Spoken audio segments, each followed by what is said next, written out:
Bueno, estamos de pláceme, ¿verdad? De pláceme, sí, porque hoy tenemos con nosotros... Y encontramos el libro que se robaron de la biblioteca. Ah, exacto, sí. Sí, ya no está el hueco. A don Vladimir de la Cruz, nada menos. Un placer tenerte por aquí, Vladimir. Lo trajimos a ver si nos refuerza, pero no en un sentido deportivo, sino intelectual, porque en este programa muchas veces hablamos de cosas que no sabemos. Y sobre todo cuando nos metemos en política.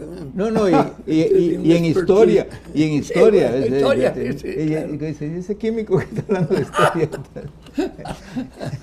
Bienvenido, don Vladimir.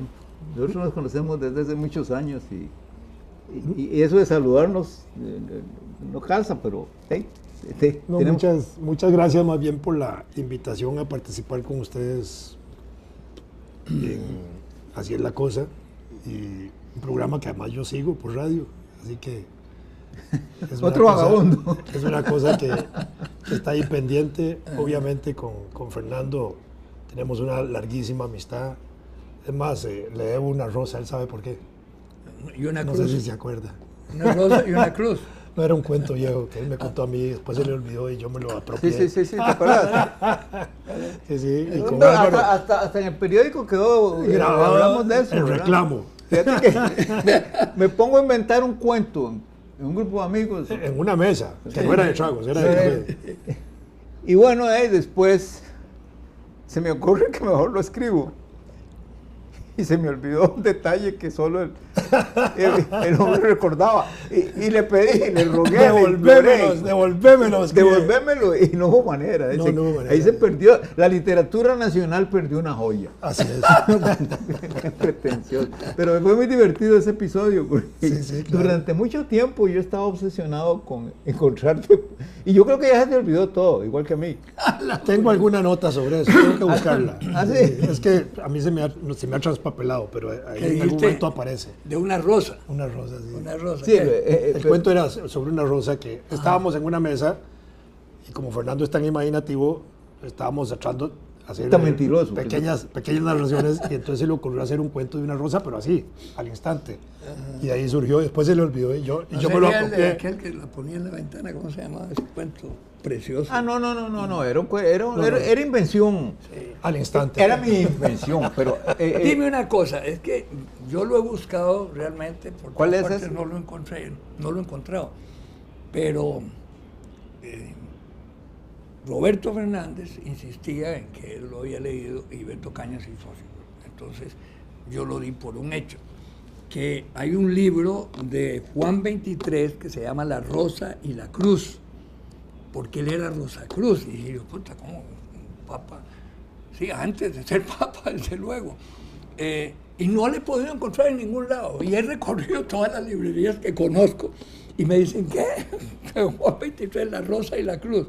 ¿Has oído alguna vez? Me suena, sí. Pero en todo caso podríamos buscarlo, a ver. Sí, es que vale la pena, porque es interesante, ¿verdad? Es interesante el tema. Y si lo encontramos, lo traemos para verlo aquí en televisión también. Sí, claro. Ahora, si él era Rosacruz, eso es más interesante todavía, sí, porque los Rosacruces tienen un origen medio masónico también. Sí, claro. Entonces, como se ha hablado mucho de la masonería en el Vaticano, habría que pensar si Juan 23 estaba vinculado a alguna de esas logias ocultas del Vaticano.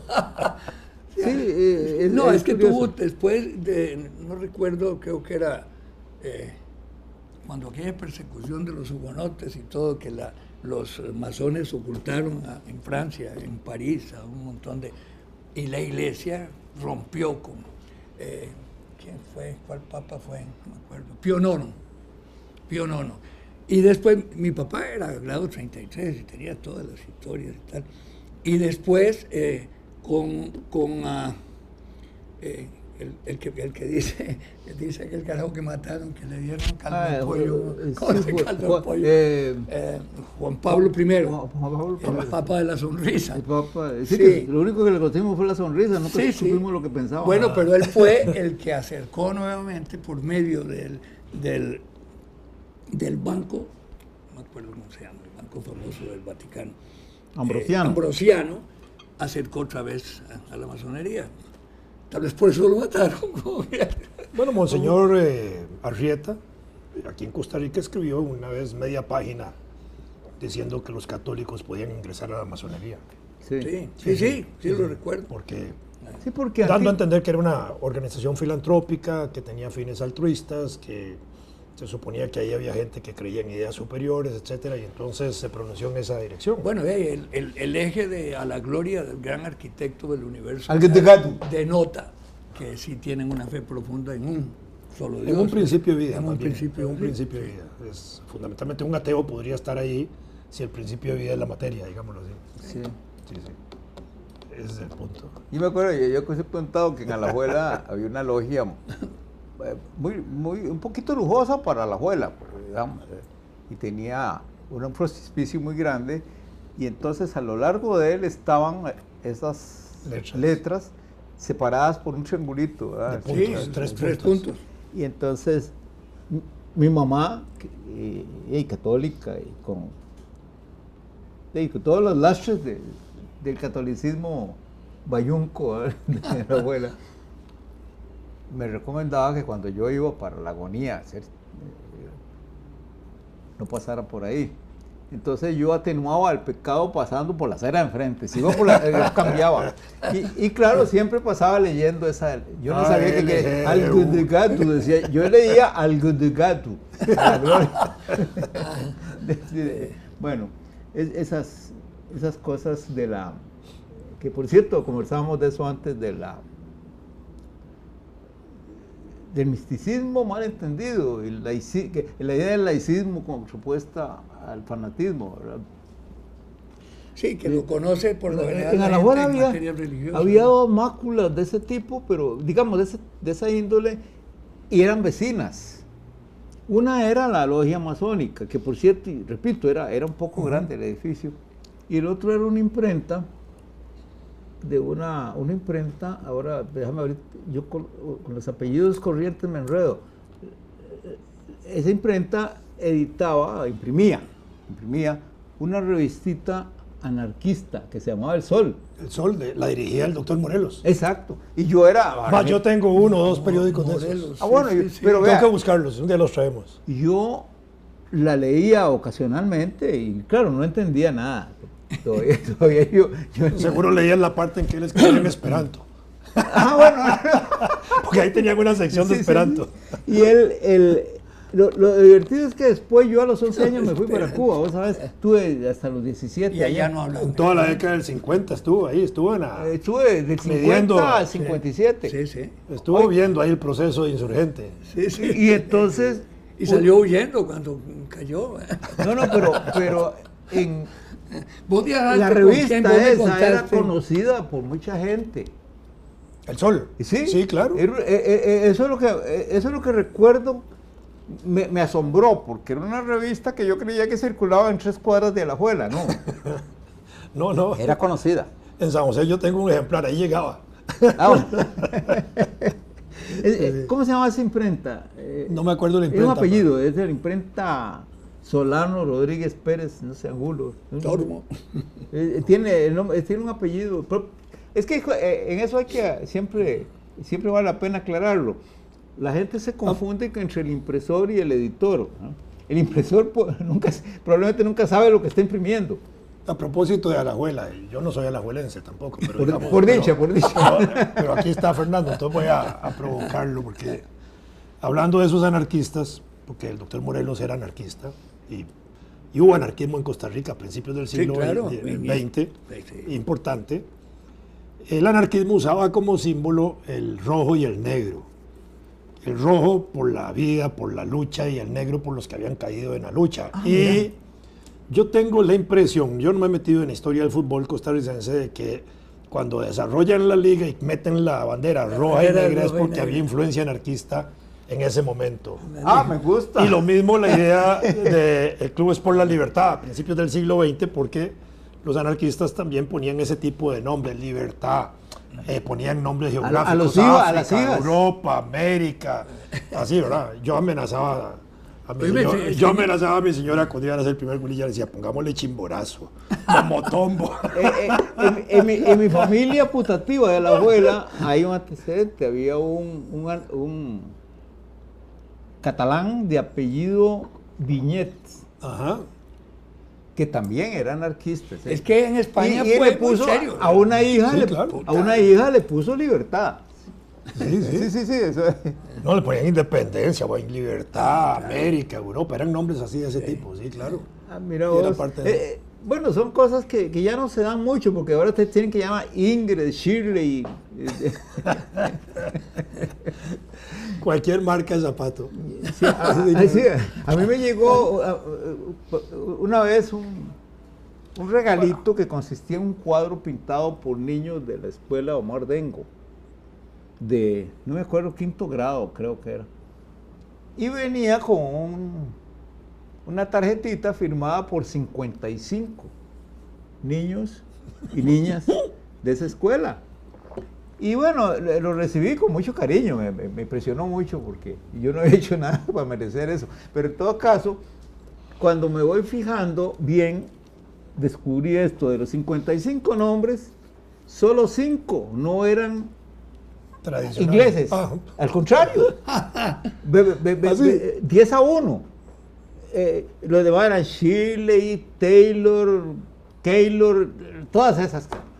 Y había un Juan José y una María de los Ángeles y tal vez un Federico, pero eran 5. Cuando murió Kennedy, yo recuerdo al día siguiente de haber sido un periódico tipo el Extra, que no era Extra, La Hora o alguno de esos, que sale con un rótulo: John Fitzgerald Kennedy Zumbao Mora, nació ayer. Bueno, Zumbao Mora. Hay una clínica Karin, pero el título en primera página. Más yo creo que yo lo tengo guardado por ahí entre los papeles que yo guardo. Esa Usnavi. Usnavi es el que estaba acordando. Y Usarmi, un montón, en Limón hay un montón de Usnavis y Usarmis. Sí, ¿cómo era que se llamaba? Había un vapor que venía mucho aquí, de la Gran Flota Blanca, hace 1000 años se llamaba, era Ulúa. Y un día, cuando yo vivía chiquillo en Limón en la escuela, se matriculó un carajillo que se llamaba Ulúa Ramírez. Wright. No, Ulúa Wright. Y entonces la maestra le preguntó, ¿pero por qué Ulúa? Y no hay un vapor que es el Ulúa, que es el que más viene. Contestó el carajillo inmediatamente. Claro. Ulúa Wright. Sí, es una cosa muy curiosa porque yo veo, a veces me fijo en listas, digamos, académicas o editoriales de autores griegos y no se ve eso. Epaminondas y... Paspalis. Bueno, Paspalis era famoso, pero no hay como ese hueco negro angloparlante, ¿verdad? Que a veces incluso produce nombres que nunca han sido usados en ninguna parte, pero que les cambian la ortografía y lo vuelven... Por ejemplo, en la tradición griega, en la mitología, existe un personaje extraordinario que es un navegante extraordinario, Jasón. Sí, claro. Jasón, el del vellocino de oro. Sí, ¿no? Sí. Y en una de las novelas... al que mataron las mujeres de Tracia porque les quitó los novios. Sí. En una de las novelas de JJ Benítez, en Caballo de Troya, el personaje central es Jasón. Bueno, y resulta que todos los muchachos, niños y que se llaman así, en Costa Rica son Jason. Jason, sí. A la fuerza. Sí. Bueno, está el caso del futbolista suramericano, colombiano. James. Pero le dicen James. James, no es James. No, James. Ahí está totalmente colombianizado. Sí. Sí, es curioso por qué la gente cree... Bueno, ¿cómo se llamaba? Spiderman González. Spiderman Josué, que eso es un caso que alguien me dio el testimonio. Haciendo fila en un hospital por alguna razón, había un niño que molestaba mucho a la gente que estaba haciendo fila, y entonces la mamá, exasperada de un momento, le dijo: Spiderman Josué, cálmese. Le cayó la telaraña del hospital encima. Bueno, esas son las cosas y las idiosincrasias que se desarrollan con el tiempo y las influencias, ¿verdad? Hoy estaba... Bueno, pero no, digámoslo al revés. Cuando mamá la fueron a bautizar, ya mamá falleció, tenía los 86 años, pero cuando la fueron a bautizar, mis abuelos, digamos, tenían una influencia muy liberal y un poco anticlerical también. Claro. Incluso mi bisabuelo, Rafael Rodríguez Salas, había sido masón y mi abuela era Rosacruz. Entonces, cuando van a bautizar a mis tías, les ponen nombres extraños. Zaida, mamá, Enid, Yara, como el grito de independencia de Cuba, sí, claro, a mi tía, Renan, a mi tío. Pero cuando van a bautizar a mamá, Zaida, y entonces dice el cura de Orotina: no, así no la bautizo. Zaida Rafaela del Socorro. Ahí le empaquetó el Zaida Rafaela del Socorro. Eso mamá nunca me lo había dicho a mí, ¿verdad? Cuando yo tenía como 18 años y empezaron a editar aquellas listas así, directorios telefónicos, ¿verdad? Sí. Y entonces llegó el directorio telefónico a principios de enero. Estábamos mamá y yo en la casa y le digo: mira, mamá, qué raro que te pusieron aquí. ¿Cómo? Zaida Rafaela del Socorro. Lemos Rodríguez dice: ¡hueputa! Si me pusieron así, los demando.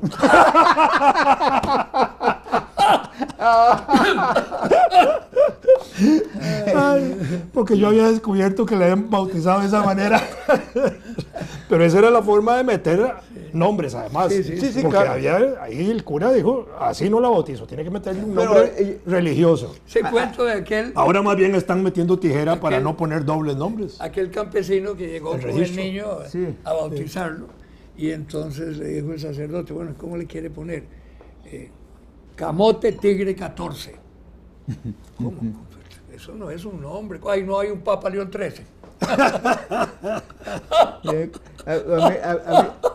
Yo tuve un compañero de curso en la universidad que estudió química, pero era sacerdote. Bueno, pero no.